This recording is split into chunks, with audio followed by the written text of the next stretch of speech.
Hi friends, welcome to our channel. Brahmamudi serial next ఎపిసోడ్లో ఏం జరగబోతోందో ఈ వీడియోలో చూసి తెలుసుకుందాం. కళ్యాణ్ అప్పుని ఇష్టపడుతున్నాడని అసలు నిజం తెలుసుకున్న కావ్య అసలేం జరిగింది అని తెలుసుకోవడానికి ఈ వీడియోని స్కిప్ చేయకుండా ఎండ్ వరకు చూసేయండి. కావ్య, స్వప్నలు ఇద్దరు వాళ్ళ పుట్టింటి నుంచి ఇంటికి తిరిగి వచ్చేసరికి ధాన్యలక్ష్మి ఇంట్లో అందరి ముందు కళ్యాణ్కి మరో పెళ్లి చేస్తానని గోల చేస్తూ ఉంటుంది. అప్పుడు కావ్య, ఏంటో చిన్నత్తయ్య మీరు మాట్లాడేది?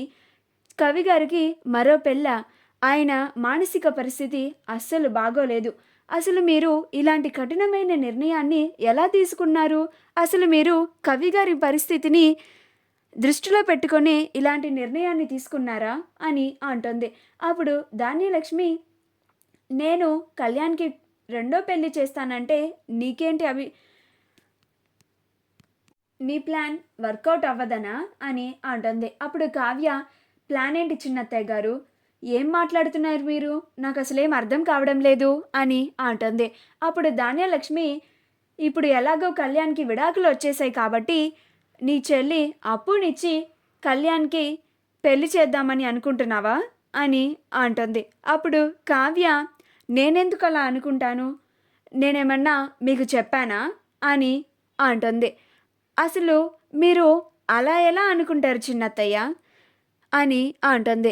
అప్పుడు స్వప్న, ఇది మీ చిన్నత్త నోటి వెంట వచ్చిన మాట కాదు, ఇదేదో మా అత్త మీ చిన్నత్తకి ఉసుకొల్పినట్టు ఉంది.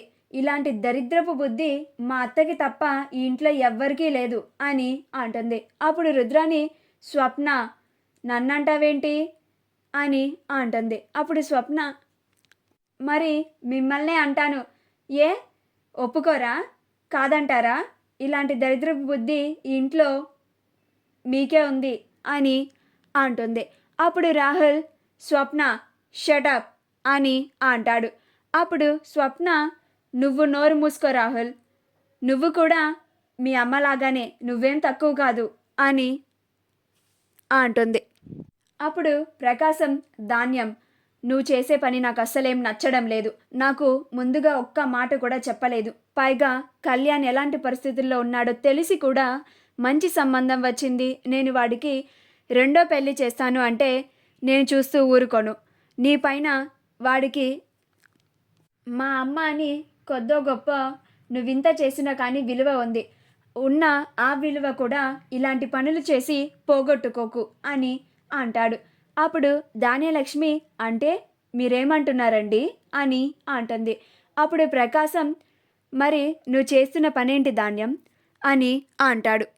అప్పుడు ధాన్యలక్ష్మి, నేను ఒక కన్న తల్లిగా నా కొడుకు సంతోషంగా ఉండాలి అని ఇంకొక పెళ్ళి చేయాలని ఆశిస్తున్నానండి అని అంటుంది. నా బాధని ఎవరు అర్థం చేసుకోరేంటి అని అంటుంది. అప్పుడు ప్రకాశం, చాలే ఆపు ధాన్యం, ఇది ప్రేమలాగా లేదు, నువ్వు వాడిపైన మరో తలనొప్పిని పెడుతున్నట్లుగా ఉంది అని అంటాడు. ఇప్పుడు చెప్తున్నాను, గుర్తుపెట్టుకో, కేవలం నీపైనే కాదు, నాకు కూడా నీకు ఎంత వాడి మీద హక్కులు ఉన్నాయో నాకు అలానే ఉన్నాయి. తల్లిగా నువ్వు ఒక్కదానివే వాడికి పెళ్లి చేయాలని ఒప్పుకుంటే సరిపోదు, నేను కూడా దానికి అంగీకరించాలి. అది గుర్తుపెట్టుకో, ముందు లోపలికెళ్ళు అని అంటాడు. అప్పుడు ధాన్యలక్ష్మి కోపంగా లోపలికి వెళ్ళిపోతుంది. ఇంకా అందరూ ఎవరి గదుల్లోకి వాళ్ళు వెళ్ళిపోతారు. కావ్య రాజ్ ఆఫీస్ నుంచి తిరిగి రాగానే ఈ విషయాన్ని రాజ్కి చెప్తుంది. అప్పుడు రాజ్ ఆశ్చర్యపోయి, అంటే ఇప్పుడు నువ్వు పంతానికి వెళ్ళి కళ్యాణ్ని పెళ్ళికి ఒప్పిస్తానని శపథం చేసి వచ్చావా కళావతి అని అంటాడు. అప్పుడు కావ్య, అలా మాట్లాడుతున్నారేంటండి? దాంట్లో తప్పేముంది? లేకపోతే ఆవిడ నన్ను ఎన్ని మాటలు అంటుందో అని అంటుంది. అప్పుడు రాజ్, అసలు నువ్వేం చేస్తున్నావో నీకన్నా అర్థమవుతుందా కళావతి? నీకు తెలియకుండా చాలా పెద్ద నిర్ణయాన్ని తీసుకున్నావు, అది చాలా తప్పు అని అంటాడు. అప్పుడు కావ్య, నేనేం చేశానండి? కవి గారిని పెళ్ళికి ఒప్పిస్తానన్నాను అంతే, దాంట్లో తప్పేముంది అని అంటుంది. అప్పుడు రాజ్, నువ్వు కవిగారని ఎంత అభిమానంగా ఉంటావో అలాంటి నీ మరిదికే చాలా అన్యాయం చేస్తున్నావు కావ్య అని అంటాడు. అప్పుడు కావ్య అసలు మీరు దేని గురించి చెప్తున్నారండి, నాకు అర్థం కావడం లేదు అని అంటుంది.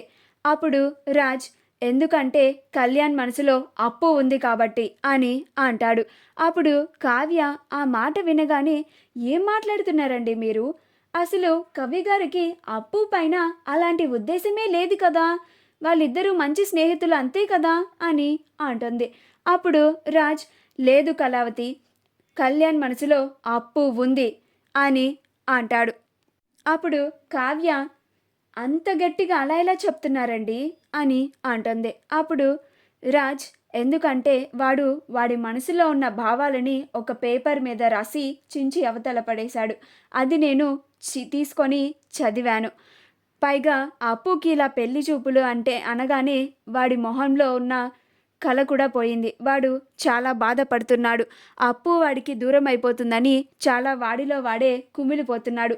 ఇప్పుడు వాడు ఇంట్లో కూడా లేడు, మన ఫామ్ హౌస్లో ఉన్నాడు. ఈరోజు ఇంటికి కూడా తిరిగి రాను అని నాతో చెప్పాడు అని అంటాడు. అప్పుడు కావ్య నేను రేపు ఉదయమే కవిగారితో మాట్లాడతానండి అని అంటుంది. అప్పుడు రాజ్ అలాగే కావ్య మాట్లాడు అని అంటాడు. ఇంకా కావ్య రాజులిద్దరూ నిద్రపోతారు. మరుసటి రోజు ఉదయాన్నే కావ్య కళ్యాణ్ కోసం ఎదురు చూస్తూ ఉంటుంది. కళ్యాణ్ ఫామ్ హౌస్ నుంచి తిరిగి వస్తాడు. అప్పుడు కావ్య కళ్యాణ్ రాగానే కవిగారు నేను మీతో మాట్లాడాలి అని అంటుంది. అప్పుడు కళ్యాణ్ చెప్పండి వదినా అని అంటాడు. అప్పుడు కావ్య ఇలా నేను మిమ్మల్ని అడుగుతున్నానని ఏమనుకోకండి కవిగారు అని అంటుంది. అప్పుడు కళ్యాణ్ అయ్యో నేనేమనుకోను వదినా, అడగండి అని అంటాడు.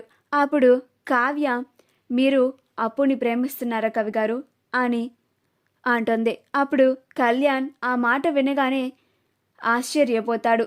ఇదేంటి వదిన ఇలా అడుగుతుంది అని అనుకుంటూ ఉంటాడు. అప్పుడు కావ్య చెప్పండి కవిగారు అని అంటుంది. అప్పుడు కళ్యాణ్ అదేంటి వదిన అలా అడిగారేంటి అని అంటాడు. అప్పుడు కావ్య మీరు అప్పుని ఇష్టపడుతున్నారా లేదా కవిగారు, నాకు సమాధానం చెప్పండి అని అంటుంది. అప్పుడు కళ్యాణ్ అవును వదిన అని అంటాడు. ఆ మాట వినగానే కావ్య ఆశ్చర్యపోతుంది. అప్పుడు కళ్యాణ్ అప్పు నాతో స్నేహంగా ఉంటుంది అనుకొని నేను కూడా తనని ఒక స్నేహితురాల్లాగానే చూశాను. తరువాత అప్పు నన్ను ఇష్టపడుతుంది అని ఎలాగ తర్వాత తెలుసుకుందో నేను కూడా అప్పు దూరంగా ఉన్న తర్వాతే రియలైజ్ అయ్యాను, నేను కూడా అప్పుని ప్రేమిస్తున్నాను అని అంటాడు. మా వీడియో కనుక మీకు నచ్చినట్లయితే లైక్ చేయండి, షేర్ చేయండి, మా ఛానల్ని సబ్స్క్రైబ్ చేసుకోండి, పక్కనే ఉన్న బెల్ ఐకాన్